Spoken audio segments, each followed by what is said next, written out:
Buenas tardes a todos. No tengo ningún conflicto de interés con electroporación. Yo también hago, como casi todos vosotros, microondas, radiofrecuencia, crioevaluación, etanolización, y para mí ha supuesto un gran avance el avanzar hacia una técnica nueva, que es la electroporación. Imaginaros que, sobre todo lo que ha contado José Luis antes, ahora podemos obtener un área de ablación exacta, esférica o más definida que un área de microondas o de radiofrecuencia.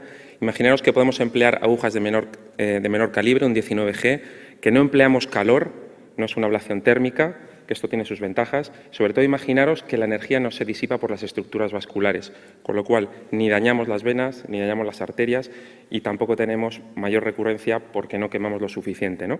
Y además de todo esto, durante el mismo procedimiento no solo tenemos un control de imagen, sino que vamos a poder ver si hemos hecho bien el tratamiento, si hemos transmitido bien la energía al tumor. Pues esto es la electroporación irreversible, nombre comercial NanoKnife, y la única casa que la representa es AngioDynamics, ¿no? Esta es una diapositiva de la compañía que ilustra un poquito cómo no le afectan las estructuras nerviosas, con lo cual no va a haber un dolor excesivo en la zona y tampoco le van a afectar las estructuras vasculares. Es un poco engañosa porque la compara con la microondas y, si os fijáis, una de las ventajas que tiene microondas o radiofrecuencia es que emplea una sola aguja, ¿no? En cambio, con electroporación veréis que no. Y fijaros cómo ponen como que microondas utiliza muchas, ¿no?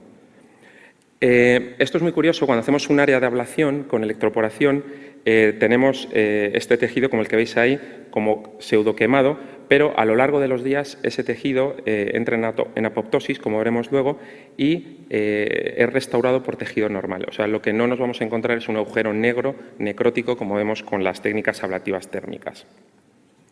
Las indicaciones del IRE son básicamente las más frecuentes: el hígado, hepatocarcinoma en metástasis, el páncreas, la próstata, que lo están haciendo los urólogos, y el riñón.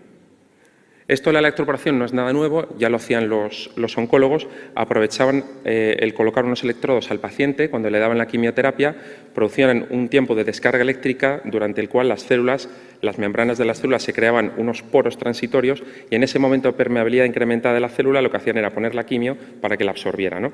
Bueno, pues esto llevado a una escala de mayor energía, lo que conseguimos es lo mismo, ¿no? Conseguimos crear unos poros dentro de la célula debido a unas descargas de energía, y esos poros son permanentes, se rompen, la célula entra en apoptosis y luego es, digamos, limpiada por todo el sistema inmune y de macrófagos. Esta es una imagen de microscopía electrónica donde podéis ver los poros que se crean en la membrana celular. Para la electroporación necesitamos mínimo 2 agujas, como veis en la pantalla.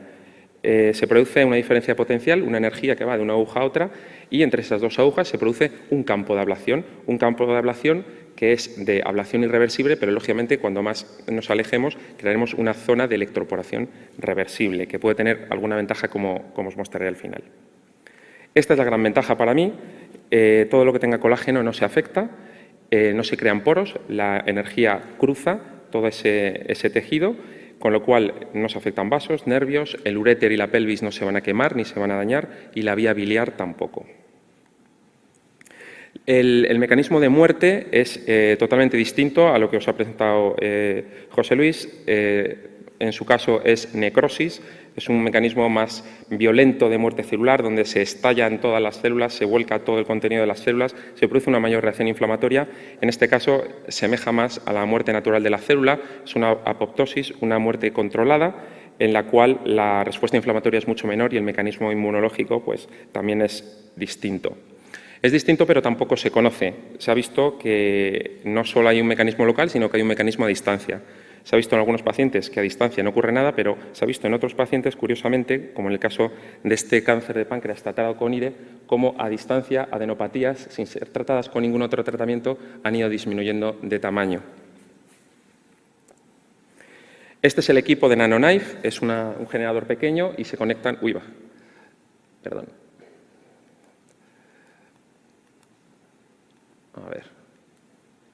Se conectan hasta 6 agujas.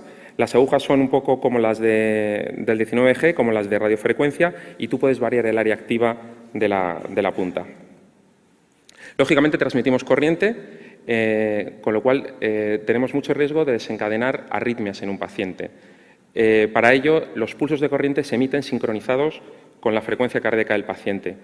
Todos los pulsos se disparan en el periodo refractario justo después de la onda R, para lo cual el paciente tiene que estar en ritmo sinusal y que no esté muy taquicárdico.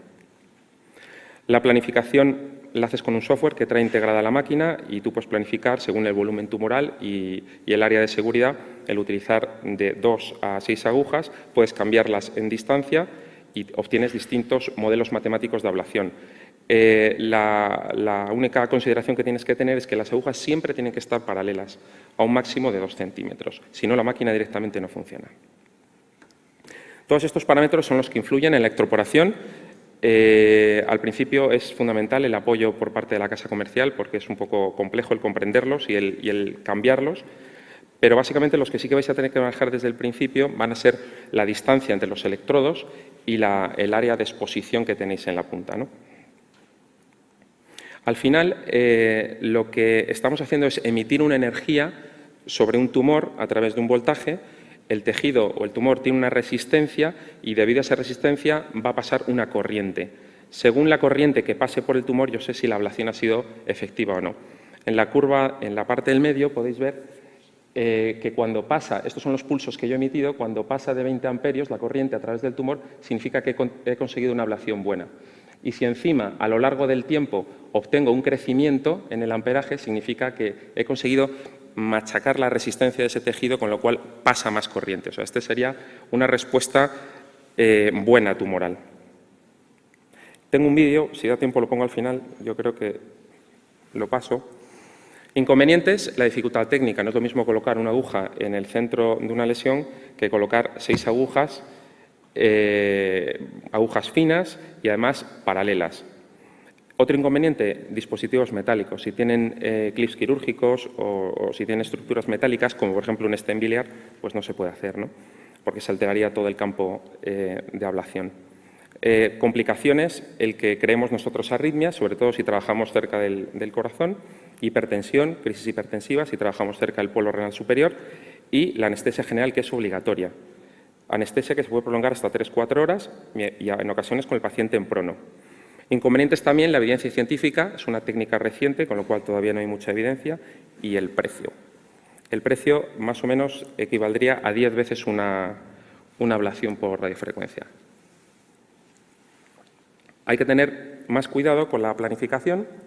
Utilizamos reconstrucciones multiplanares y ahí ya lo que hacemos es calcular cuántas agujas vamos a poner y el paralelaje entre las agujas.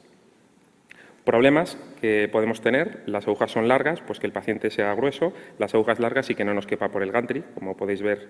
Este es Virgilio, que le he visto por aquí antes, que intentando meter una aguja de microondas en este caso, ¿no?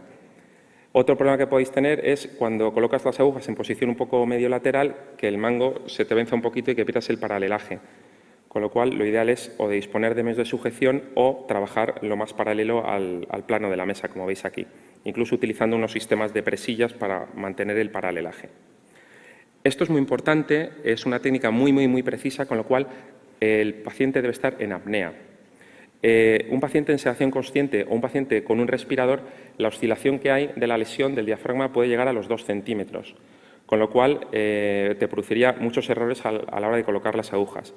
Lo que hacemos es el TAC en el paciente, cuando lo hacemos vía guiado por TAC, lo hacemos en apnea el TAC.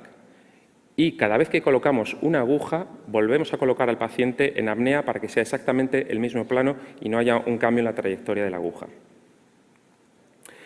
Más problemas que podéis tener cuando trabajas por intercostal, sobre todo en riñones, a veces tienes que poner 4 agujas y es muy difícil poner 4 agujas paralelas porque tenemos las costillas. En esos casos, pues tenemos que hacer o configuraciones trapezoidales o romboidales o tenemos que hacer un cambio en el paralelaje de las agujas, que tampoco puede ser muy excesivo porque nos cambiaría todo el área de ablación. Este es un ejemplo. Aquí podéis ver las 4 agujas colocadas y aquí podéis ver, por ejemplo, entre la aguja 1 y la 4, que están numeradas ahí, entre la 1 y la 4 he emitido 2.800 voltios, que está aquí en la gráfica, y esta es mi respuesta de corriente por encima de 20, con lo cual he conseguido una ablación buena. En cambio, entre la aguja 2 y 4, por razones varias, le he puesto menos energía y mi respuesta ha sido que la corriente solo ha llegado a 15, con lo cual tendría que repetir ese par de agujas con más energía. Otro problema que nos encontramos es la visibilidad de las lesiones en el TAC, para lo cual, sobre todo en riñón, lo que hacemos es ir dando chupitos de 50 cc de contraste o mantenemos al paciente con una pequeña perfusión de contraste para que haya un realce o una diferencia de la lesión con respecto a la cortical renal, como veis ahí. Para el anestesista esto es algo totalmente nuevo. A diferencia de otras cirugías, tiene que utilizar una relajación altísima en los pacientes por el tema de los impulsos eléctricos que estamos dando. Y también, como problema para ellos, es que si estás solo con un monitor de electrocardiograma, puedes producir muchísimos artefactos y no controla lo que está pasando, con lo cual es imprescindible una doble monitorización. Tenéis aquí dos publicaciones, una nuestra en relación al manejo anestésico. Comparación con las otras técnicas, únicamente decir que bueno, las agujas son más finas, del 19G en relación a otros procedimientos, y que el inconveniente que son procedimientos de 180 minutos o más tiempo. Ahora la evidencia científica es pequeña, pero se están desarrollando muchísimos estudios de todo tipo. Y en relación a las guías, para justificar estas técnicas, tenemos las guías NICE, que a mi criterio las tenéis en los 3 territorios, pero están un poco desactualizadas, como veis, son del 2013. Nosotros lo que más hacemos es IRE renal, como veis aquí. La excusa para poder introducirla en el sistema público fue utilizarla en pacientes monorrenos con una lesión central, donde el riñón probablemente se iba a perder. El caso fue bastante bien, con lo cual pudimos ya convencer un poco a nuestra gerente de que podíamos seguir utilizándolo y empezamos a utilizarlo en pacientes con 2 riñones con lesión central. Y ahora también lo utilizamos en lesiones corticales o que nos protruyan dentro del seno renal. Consentimiento informado, tenéis el de la Survey, que curiosamente tenéis radiofrecuencia, microondas, electroporación. Lo único que habría que cambiar es que no es mediante la aplicación intratumoral de calor, sino que en este caso no es no térmica. Este es el último artículo del JVIR. Como veis, solo tienen 5 pacientes tratados, 7 lesiones, con respuesta completa a los 6 meses. En nuestro caso, hemos tratado 5 pacientes, uno ha presentado recidiva, ahora ninguno de ellos tiene enfermedad y, bueno, nuestro seguimiento medio sí que es más alto, de 16 meses. En relación al IRE en el territorio hepático, la gran ventaja está cuando tienes la lesión colocada pegadita a la aorta o a las venas hepáticas o a la confluencia de la vía biliar. Este es un ejemplo de mi compañero, de Santiago Méndez, con una lesión, como podéis ver, localizada aquí pegadita a la vena cava inferior. O lesiones más grandes, más voluminosas, como las que vimos hacer en Alemania, donde veis que coloca muchísimas más agujas, pero fijaros que en el control post-IRE cómo se mantiene toda la vascularización de la aorta. Los resultados de recidiva local son muy buenos en estas lesiones tan pegaditas a los vasos, como podéis ver en esta publicación. Y pasamos al siguiente territorio, que es el páncreas. Aquí yo creo... 2 minutos. ¿3? 3, vale. Vale. Aquí es donde yo creo que ha habido el mayor avance. Pacientes no quirúrgicos, estadio 3, con supervivencia de 7 meses. Aquí, después de los ciclos, del primer ciclo de quimioterapia, es cuando metemos al paciente para IRE. Lo que ha revolucionado todo ha sido la publicación de este señor, de Martin, que veis ahí con 200 casos, que ha duplicado la supervivencia que existe en la actualidad en el cáncer de páncreas. Lo ha hecho básicamente ampliando márgenes en la cirugía con la electroporación, esa yo creo que es la clave número 1, y luego la clave número 2 es que este médico trata a los pacientes a los 5 meses del diagnóstico, no como nosotros que nos llegan a los 7, 8, 9 meses del diagnóstico, con lo cual está cogiendo la enfermedad en una fase más temprana. Podéis ver ahí los 5 casos que hemos hecho con la supervivencia de 17 meses, que no se acerca todavía a la de los 24 que tiene Martín. Complicaciones, esperaros encontrar bastantes complicaciones si hacéis páncreas. 2 maneras de hacerlo. Percutánea, como veis aquí, a mí personalmente no me gusta porque no veo los vasos y no veo bien el tumor a la hora de colocar las agujas. O quirúrgica, como la que veis aquí. Tumores de cabeza de páncreas, donde hacemos colocación de agujas en cuadrado, en triángulo. O quirúrgicas, que yo creo que es más fácil. Casos de encasement de la arteria mesentérica, para lo cual hacemos como un cerclaje con las agujas de todo el tumor alrededor del vaso, como veis ahí con la sonda de ecografía. Para entendernos con los cirujanos, tenemos nuestros modelos de plastilina y lo más importante de todo que hemos aprendido es que cuando tienes lesiones que rodean a los vasos es mucho mejor, en lugar de utilizar una técnica percutánea, que trabajaríamos así, utilizar una técnica quirúrgica y hacer una entrada caudocraneal a los vasos, con lo cual hacemos la ablación y podemos hacer pullback y tratar todo el eje vascular infiltrado. Enormemente complejo el ver si tengo recidiva, el éxito a nivel radiológico nos cuesta bastante. Además, hay un periodo al cabo de un mes que puede haber una segunda apoptosis que se puede confundir con una pancreatitis o con una recurrencia tumoral.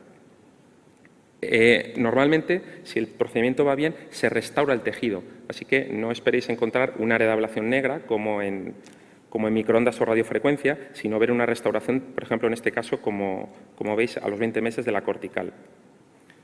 2 artículos de radiología y en caso de recidiva, pues volvemos a tener un poco las características, como veis, del tumor inicial, de 23 milímetros, hipervascular y como poco a poco, al cabo del año, ha ido cogiendo la vascularización. En el caso del páncreas, también aumento de volumen es quizás el signo más frecuente. Los criterios RECIST de radiología, la verdad es que no llegan a ser del todo útiles. Por último, deciros que es importantísimo la formación de la casa comercial o la rotación por algún centro donde os puedan enseñar todos estos tratamientos, el que registréis todos los pacientes que hagáis, el que esto vaya a través de un comité de tumores y que tengáis la colaboración de vuestro cirujano. Y bueno, únicamente esta es la última diapositiva para que veáis un poco por dónde van los tiros, ¿no? Si conseguimos aprovechar en el momento de la electroporación ese momento donde las células están con toda su membrana llena de poros, para a la vez también poder hacer una quimioterapia en el mismo acto, pues tendríamos 2 mecanismos distintos, ¿no?, de agresividad contra el tumor, el de la apoptosis y el de la mitosis, ¿no? Pues muchas gracias.